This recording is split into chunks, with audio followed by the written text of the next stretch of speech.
नमस्ते साथियों, this is Nandini Pandey. Patna इनार एनिमल में आप सभी का स्वागत है। मेरे जितने भी फॉलोअर हैं फेसबुक पेज में, मैं आप सबसे निवेदन करूंगी कि गैरों से शिकायत मैं क्यों करूं।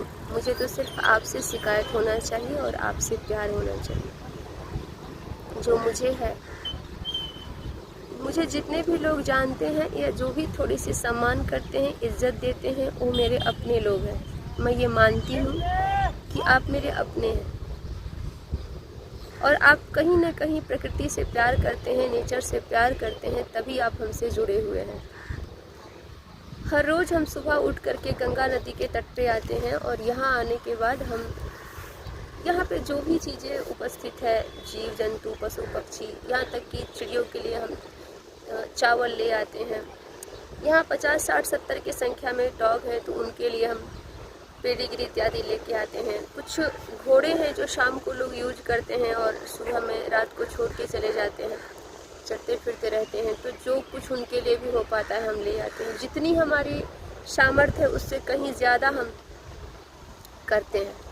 लेकिन अगर आप 3 बजे भी आएंगे यहाँ पर तो आपको लोग मिल जाएंगे। यहाँ बहुत सारे लोग हमेशा इकट्ठे रहते हैं।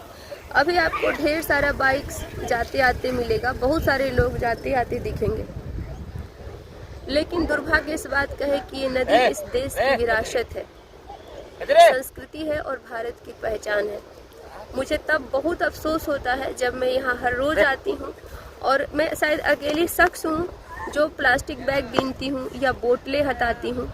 एक और बाबा हैं जो दाह संस्कार किए हुए कपड़े लोग फेंक के चले जाते हैं तो उन्हें हटाते हैं, इकट्ठा करते हैं। देखो गिरा, उठाओ, कौन गिरा? देखा देखा।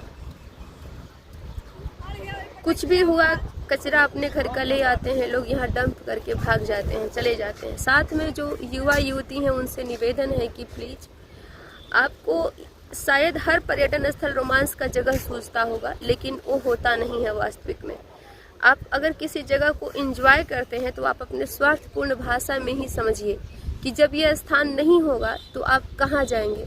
यहाँ लोग सिगरेट फूंकते हैं। गंगा माँ और ये तट एक जमाने में दौड़ रहा होगा जब ऋषि मुनि तपस्या करते थे और पूजा पाठ किया करते थे, लेकिन अब ये दौर नहीं है। अब यहाँ पर लोग सिगरेट पीने आते हैं। यहाँ तक कि अगर मैं किसी बुजुर्ग को भी देखूँ, अगर मैं अभी देखी जस्ट, मुझे लगा कि वो सम्मान करेंगी, पाँव छुएंगी, माता जी का प्रणाम करेंगी, लेकिन वो चप्पल जूता के साथ पहले अंदर गई, अपना पाँव धोई, उसके बाद गंगा मैया को प्रणाम किया। तो फिर मैं कितने लोगों को समझा पाऊँगी।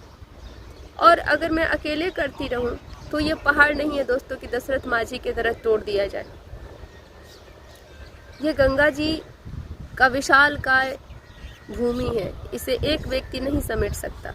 इसलिए प्लीज आप प्रकृति को बचाइए, नदी को बचाइए, नदी के कछार और कगार को साफ रखिए। अगर नदी के अंदर ऐसे ही कचरा डंप करते रहें तो नदी का गर्भ भर जाएगा और उछाल होगा, बाढ़ होगी, सूखे की समस्या होगी।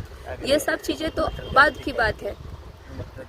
कुछ सालों में ये नदी कहीं नहीं दिखेगी, कहीं भी नहीं। तो हम भाग्यशाली हैं कि हम इस तट पे रहते हैं। मैं कई ऐसे जगह पे गई हूँ जहाँ के लोगों ने नदी को देखा नहीं। आप कभी हरियाणा जाइए, वहाँ के गांव के लोगों से पूछिए कि आप नदी देखे हैं, तो नदी नहीं देखे। वो ज़्यादा से ज़्यादा नहर देखे हैं, उनके यहाँ नदी है ही नहीं। थार के मरुस्थल में जाइए और एक लोटा पानी के लिए कोसों चलते हुए लोगों को देखिए, तो आपको समझ में आएगा कि आप कितने भाग्यशाली हैं। इस शहर के लोग पढ़े लिखे तो हैं, लेकिन समझदार शायद कह पाना संभव है, असंभव है। वो ये समझते नहीं है कि ये हमारी धरोहर है और इन्हें सुरक्षित रखना चाहिए। आप लोग जितने भी पटना इनर एनिमल के फैमिली हैं, मैं आप सबसे ही रिक्वेस्ट करूंगी कि हमारी मुहिम सिर्फ और सिर्फ कुत्ते को बचाना नहीं है। जिन लोगों को ये लगता है कि सिर्फ हम कुत्ते को बचाते हैं, उन्हें वहम है। हम कुत्ते के सिवा गाय, बछड़े, हाथी, घोड़ा, कुछ भी जो सड़क पर कष्ट में है, उसे बचाते हैं। प्रकृति के हर स्तंभ पे काम करते हैं, चाहे वो नदी हो, पेड़ पौधा हो। अभी आप देखिए डिवाइडर पे ढेर सारे फूल लगे हुए हैं और वो फूल सूख रहे हैं। मैं रोज आती हूँ, सुबह देखती हूँ पॉलिथीन लेकर के आंटी अंकल लोग फूल तोड़ते रहते हैं। 4 बजते बजते उन पेड़ों पर एक भी फूल नहीं बचता है, लेकिन वो पेड़ सूखते रहते हैं, कोई एक बोतल पानी डालता है।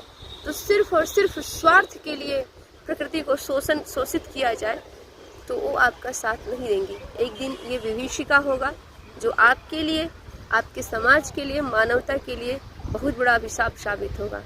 तो रोज़ रोज़ बताना, रोज़ रोज़ कुछ शेयर करना अच्छा नहीं लगता है। प्लीज़ थोड़ा सपोर्ट कीजिए, आसपास के पेड़ पौधों को पानी दीजिए।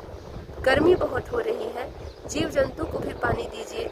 हमारे बुजुर्ग कहते थे कि जब जेठ की दोपहर हो तो बड़े पेड़ों को भी पानी दिया जाना चाहिए, जैसे बड़ वृक्ष हो, पीपल हो, ये सब। ये एक्स्ट्रा ऑक्सीजन के स्रोत हैं हमारे धरती पर।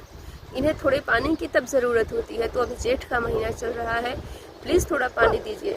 आपके आसपास अगर नदी है तो कगार और कछार को साफ रखिए। अपने घर के देवी देवताओं को पूज करके और जिंदा भगवान को गंदा मत कीजिए। इसलिए नदी में कचरा मत भरिए प्लीज। अगर साफ नहीं कर सकते हैं तो कुछ नहीं डालने का ही कसम खा लीजिए। अगर इतना कीजिएगा तो आप मानवता के लिए सहयोग कीजिएगा। और यकीन रखें, अगर हम सभी इतना करें तो हमारे आने वाली पीढ़ियों के लिए हमारी विरासत सुरक्षित रहेगी।